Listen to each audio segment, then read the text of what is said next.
I just love some of the things people are doing with their lives in terms of helping others, and I'm fascinated by the mindset and consciousness out there around holistic health. Today, I get to share with you an interview I had with Meyer in northern Wisconsin, and she's helped me as well. So I'm excited to bring this to you, and this is going to be the first interview of several, hopefully, that we get to do with Ashley. I will be bringing her back, but this is episode 1 with Meyer. Enjoy.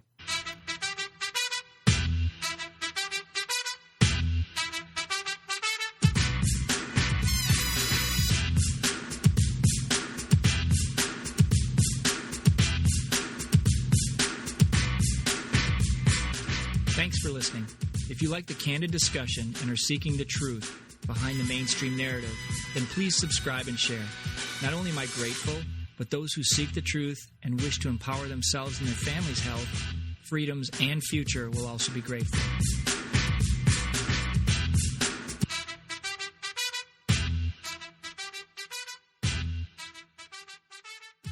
I'm here with Meyer of Rhinelander, Wisconsin. She is an entrepreneur and an awesome health and healer.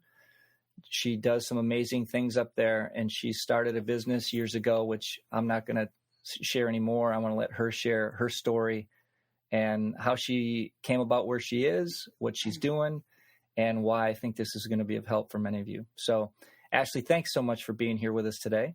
Thank you so much for having me. It's an honor to be here.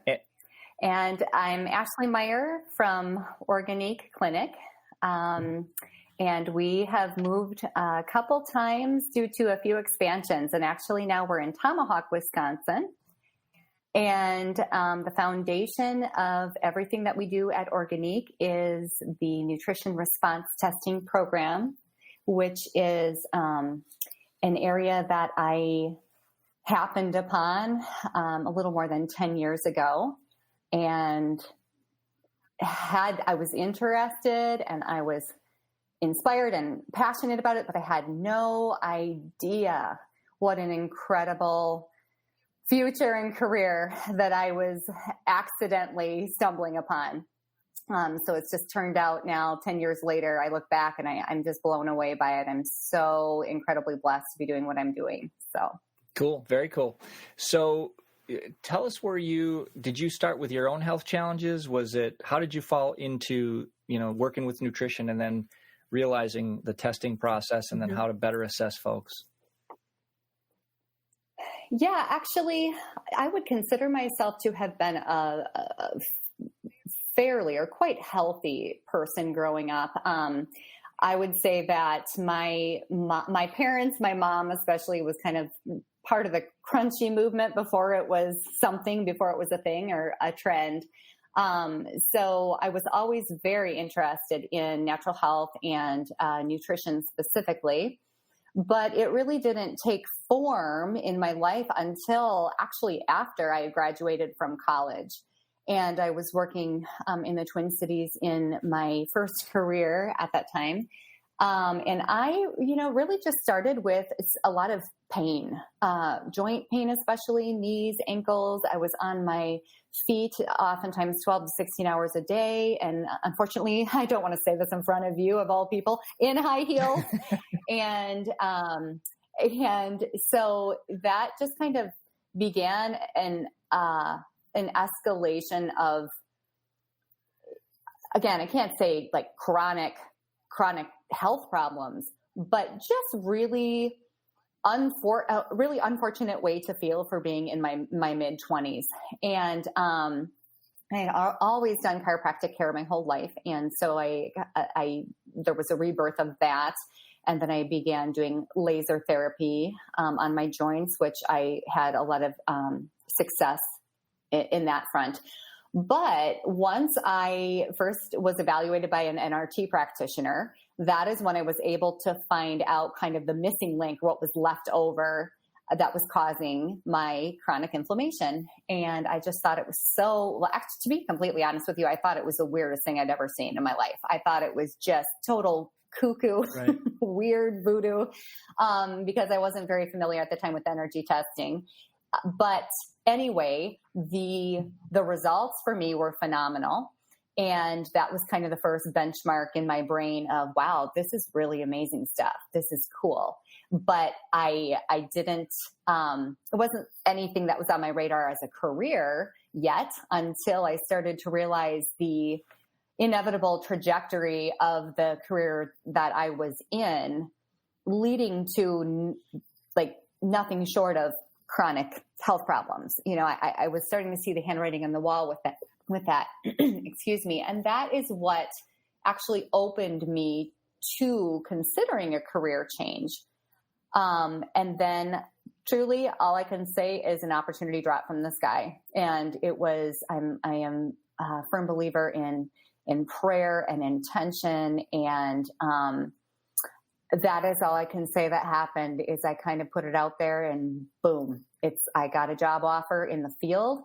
And at the time it seemed very scary because the learning curve was going to be tremendous. And I thankfully was in a situation in my life where I could kind of do the globetrotter thing and I could go wherever I needed to for the education. And I just said, what the heck? Let's do it. I have nothing to lose. And I've never looked back. Best decision of my life. Fantastic. That's a cool story. And I like how you just, the process of trusting and, you know, the faith of putting it out there, but not blind faith, just like understanding that this process will unfold as it is. And you just keep showing up.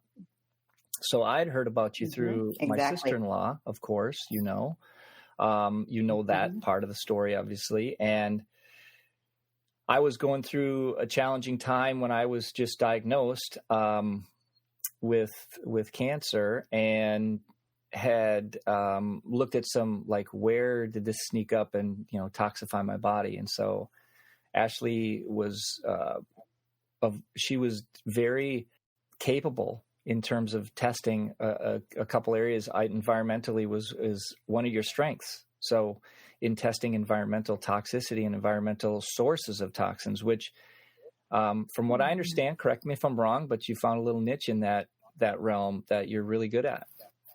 You want to tell us a little bit about that? I would love to, because that definitely is the core of why I do what I do. So the NRT aspect, of course, that education was paramount to where I am today. And it was the foundation. But supplements, good diet, all of those things are so important. But what I ended up realizing was there would be a majority of cases that would heal beautifully. You unblock the nervous system, you handle the deficiencies, handle the toxicities, and they would just do beautifully in their progress, and it's what we would expect. Then there was a minority of cases that would consistently not heal, not get better, not show the improvement. And to me, that was just, it was a little bit, it stumped me. And I'm like, what is up with this anomaly group? And what am I missing? Like, there has to be something, because the body always heals no matter what. In my opinion, if you give it the right stuff and you get rid of the right stuff, it's like everybody heals. And there's not an exception to that. So what am I missing, really? And so what I started to do was hone in on those cases and just reflect and pay attention and be present. And also then obviously asking for guidance and letting kind of the intuition kick in. And what I started to realize, so one of the things within nutrition response testing that we can do is test for contaminants or anything that would be technically toxic to the human biofield for that person. And we can do so with incredible results and able to duplicate it over and over and over again. And so utilizing one of the specific types of testing, I started to take samples from each individual's environment and then pair that up with their biofield. And I was starting to see a really consistent issue, which was this person is not okay. in their own place. So obviously within the natural health realm, we're all used to hearing the buzzwords, and, you know, some of the classic lines you'll hear would be like, okay, handle the root cause. And when the root cause is within the body, they're going to heal. But what I started to find out and realize is within this group that isn't healing, the root cause, everything that's testing within their system is actually coming from outside of their body. And I'm not saying that's the case across the board for everybody, but thankfully within, you know, my realm of what I was doing, I was able to pinpoint almost 100% of those cases. There was something coming from the outside that actually was the predominant root cause. I'll say that because, of course, every case is extremely complex and there are a lot of variables. And rarely would it ever be one thing or one problem. It will always be, you know, multiple things that together cumulatively there's a toxic burden that is just too much for the system. And along with that is, of course, emotional and spiritual as well. But I won't talk about that today, even though I would love to. So I started to notice that. And then that is where I poured my time into was, okay, whoever isn't getting well here, please send me every sample you possibly can from your home, from your workplace, your water, your air, your bedding, your wherever you spend all your time sitting in your recliner, the lights that you're spending time under. Like, I don't care what it is, but send it in because I have got to figure out what's going on here. Then I started to compare different toxicities with like what was, for instance, testing in this person's air, and then comparing it with what was testing in their body. And I would start to see that levels were not decreasing on certain contaminants, like let's just say heavy metal mercury. I would notice, okay, the mercury level isn't dropping, but their arsenic level is dropping. Great. Their aluminum is dropping. Great. Okay, so there's mercury here, plus. And then I started doing research. Okay, so what would this, you know, combination of toxins, what would that actually be? And then from there, I began to special order different testers to find out, okay, well, what is this? You know, what is this, a gas, or is this, what is this coming from? Right. So that is where I started to kind of put things together, kind of piece the pieces of the puzzle together. And then I decided that I needed to do a little more education in the field of environmental medicine, just because that's where they're talking about, you know, some of these weird things that we're not used to hearing about. Like, we are all used to hearing about toxicity in vaccinations or toxicity from amalgam fillings or, you know, GMOs and all of that. Like, that's all kind of the all day, everyday thing that we're all used to dealing with. So I was looking for what stones are not being overturned and what are the other things that could be hitting us daily that we might not be aware of.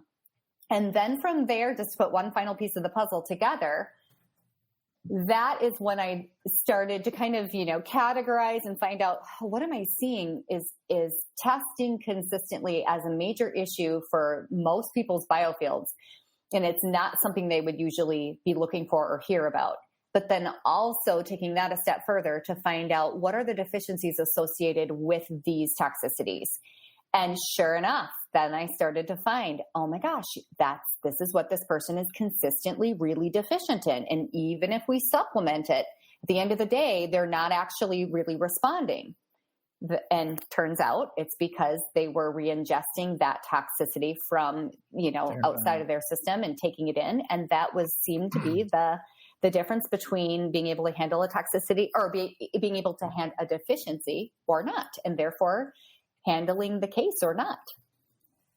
Got it. I love it too. That's a great explanation.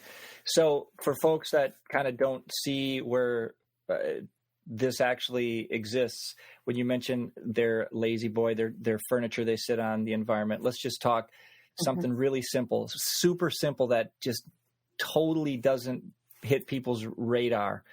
Off gases from sewage. For example, you have a 10-year-old house, let's just say 10-year-old house, which is pretty darn new versus a 30 or 40-year-old house. But a 10-year-old house has a wax seal that is under the pedestal of the toilet, that literally of the commode, that literally is a sealant from off gases. I talked to several construction workers, home builders specifically, and asked about how long do you realize to them when we went through this, Ashley, was how long do these seals last? They said, I don't know. They said, as far as we know, I don't know if there's a lifespan. I said, well, actually read the label. And this was to Ashley's credit. She pointed this out and she found some things. And that is when we tested the environmental gases within our home and realized that there was some off gases as a result of living in a 25-year-old home at the time, 26 now. And these seals are only guaranteed for 6 to 8 years max. And so literally we changed that. We found a way, and Ashley helped us coordinate how to test it, number one, and then find out where the leaks were. We found the leaks, and to the amazement, I had my same home builder buddy help us because he was as fascinated about the question as ever and was really in disbelief that it was actually potentially a problem.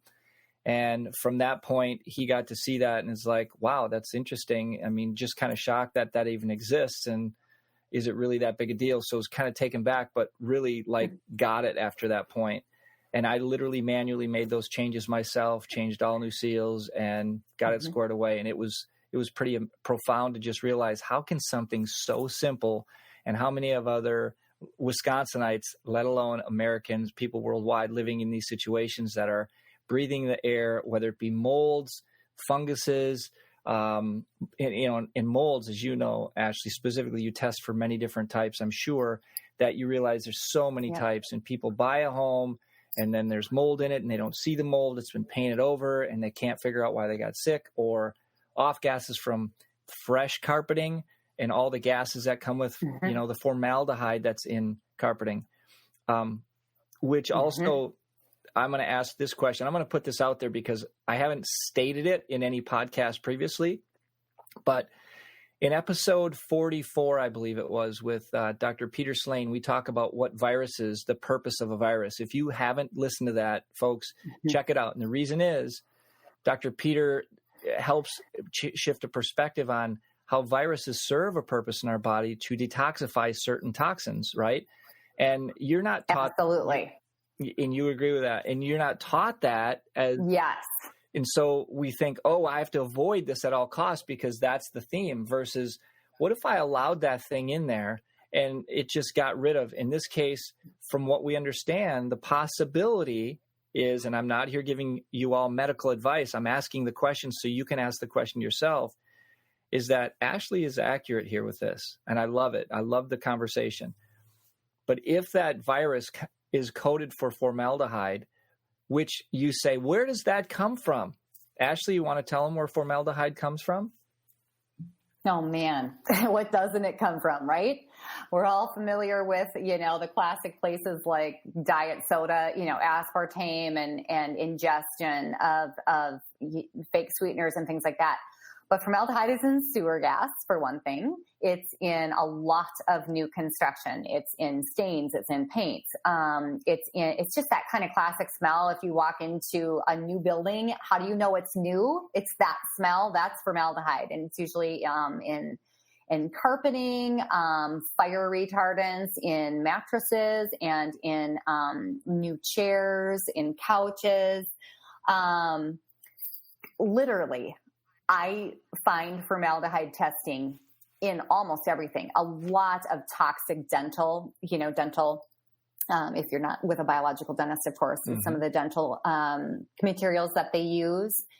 And it is absolutely all over the place in pesticides, herbicides, insecticides, fungicides, glyphosate, all of that as well. So whether that is airborne, which is what I see all day, every day for the next 5 months around here, or whether it is, in a food source. And we don't have to go into this at all, but what I sadly find is so much of the food that we think is organic is not truly organic. And it it isn't their fault necessarily. It's more the overspray, and it's in the groundwater. And so even if the farmer is doing everything correctly, we still find that a lot of the food sources are contaminated. But again, formaldehyde is one of the classic things I just see all over the place all the time.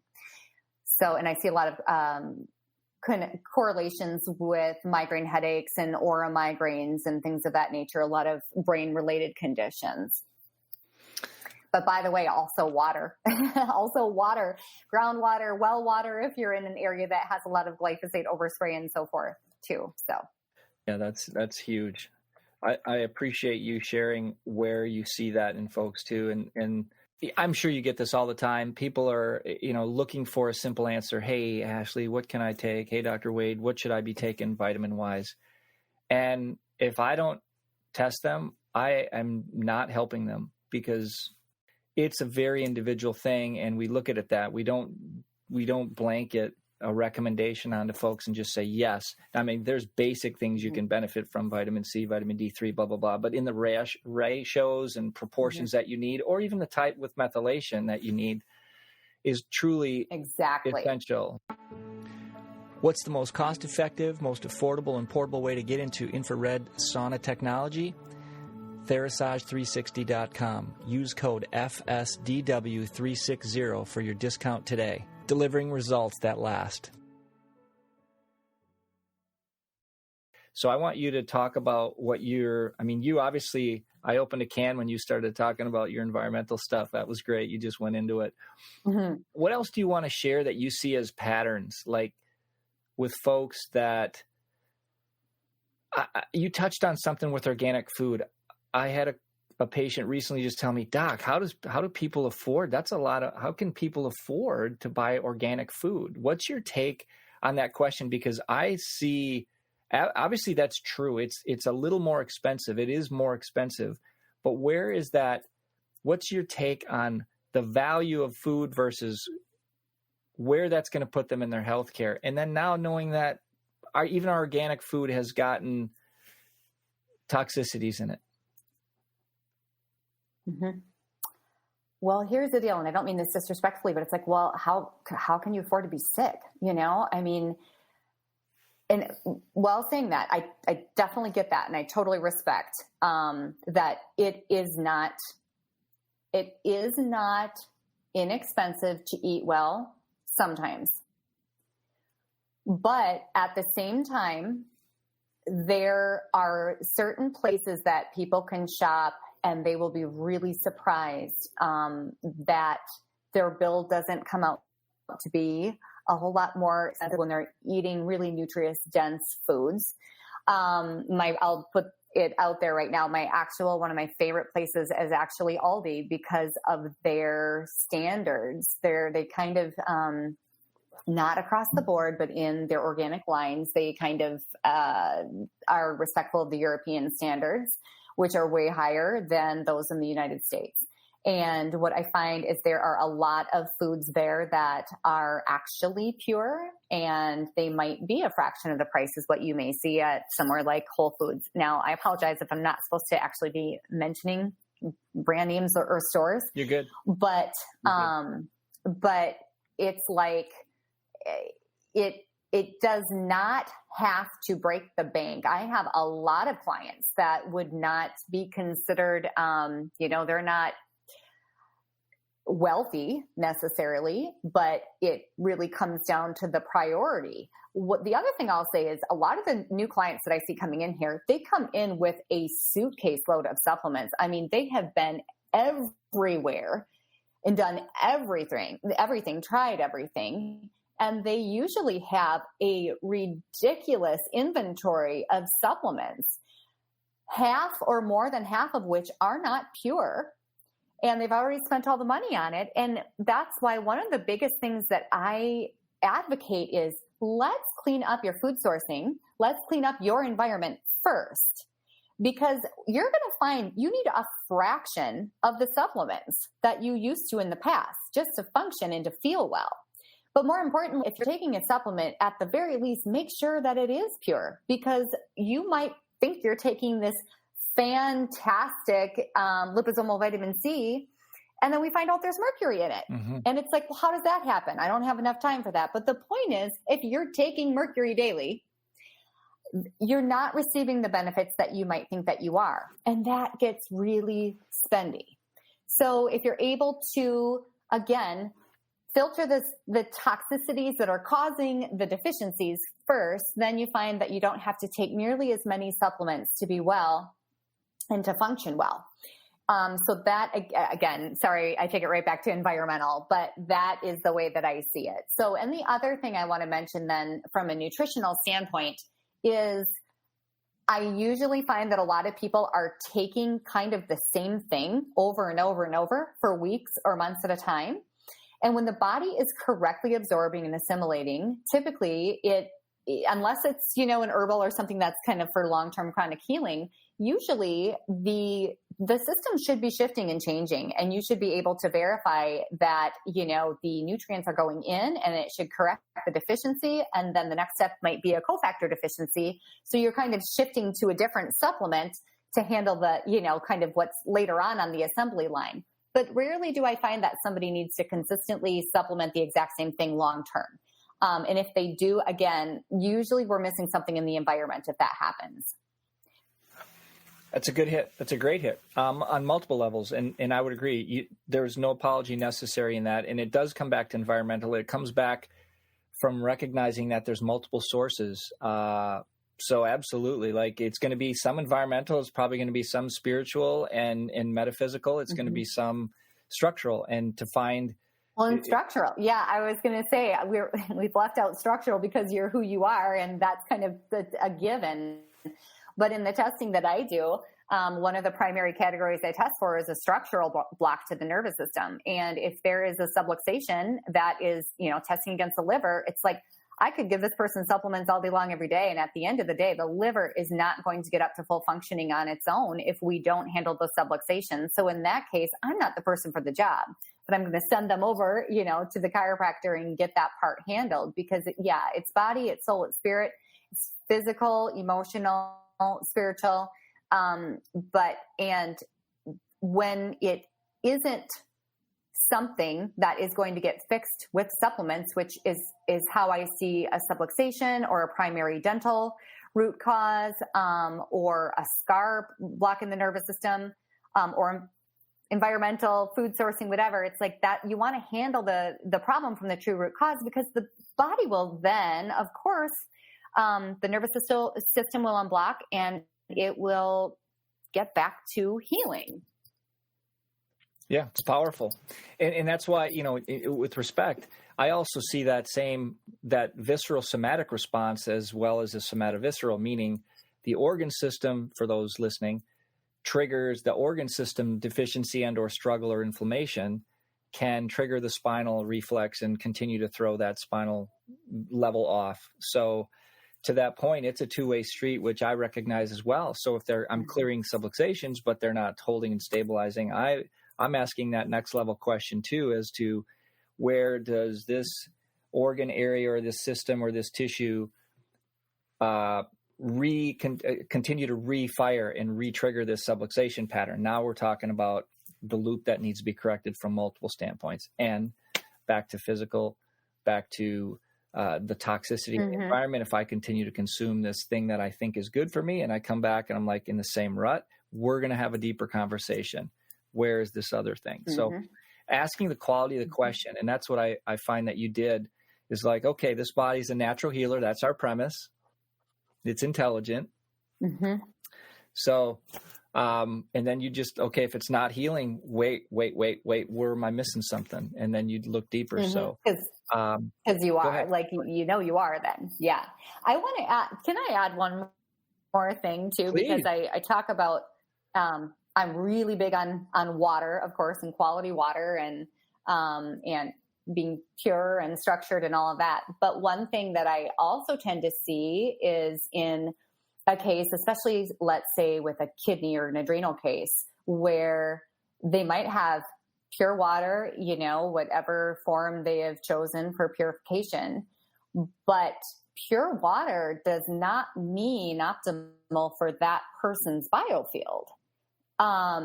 Depending on the mineral content, you could have a perfectly pure, beautiful water sample that for a certain person's kidneys, because of their genetic predisposition or their methylation and so forth, it might just be too high in, like, let's say iron, too high in iron for that person's kidneys, or too high in copper, or too high in tin, or too low in something that causes a consistent deficiency, just because of the cofactor deficiencies that result if you're getting too much of a certain mineral at a certain time.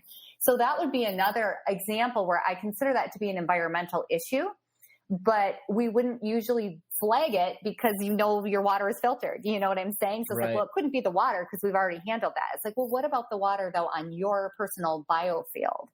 So that is, I'm really passionate about that, as well as like geopathic stress zones.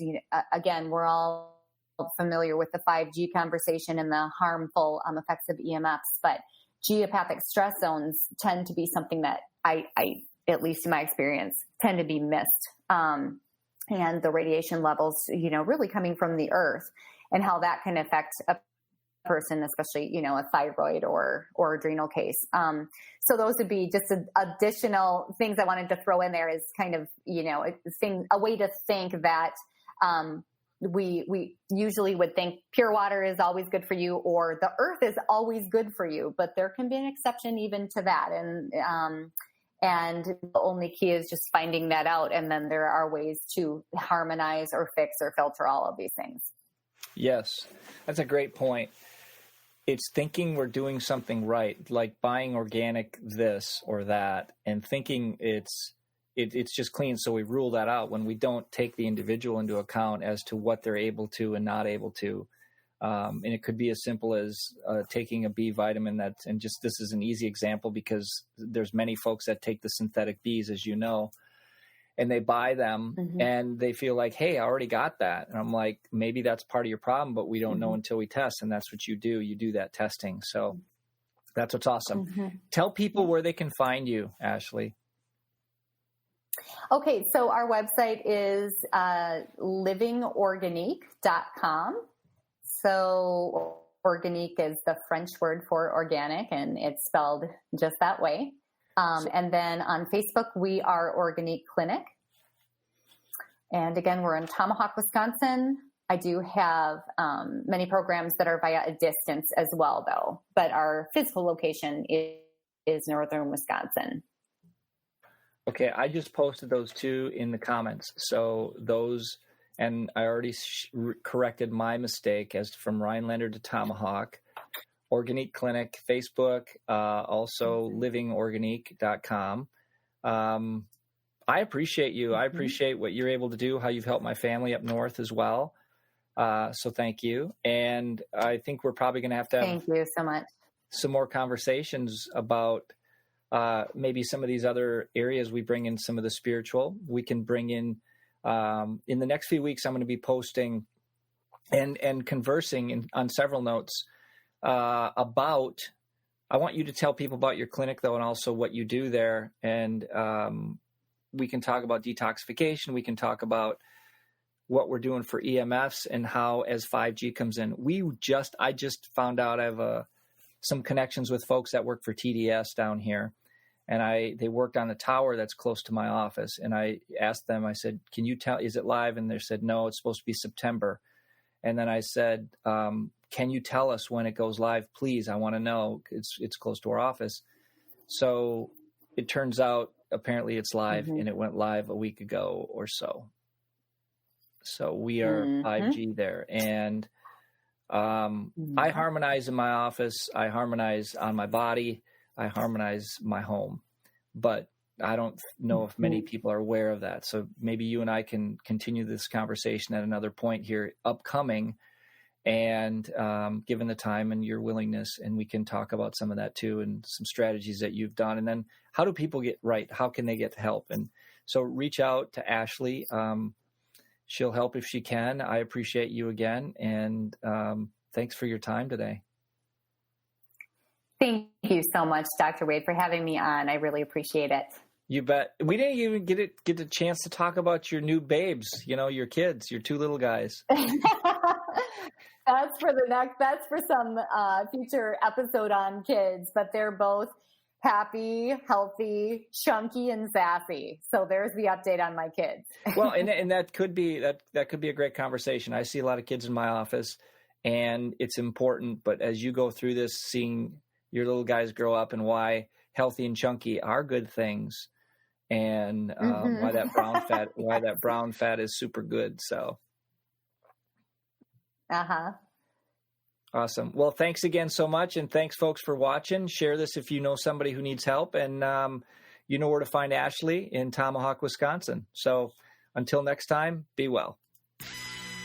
Okay, my fellow health warriors, it's time to head over to iTunes, franklyspeakingdrwade.com. There you can rate, review, and subscribe as well as share so more of our brothers and sisters can grow to realize their voice and their health freedom. Speaking up means you matter, so get on it.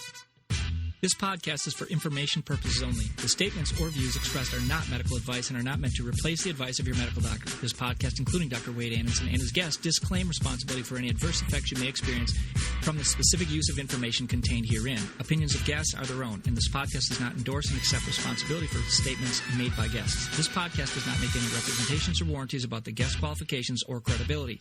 This podcast may contain paid endorsements and advertisements for such services or products. Individuals on this podcast may have direct or indirect financial interest in products or services referred to herein. If you think you have a medical condition, consult your licensed physician.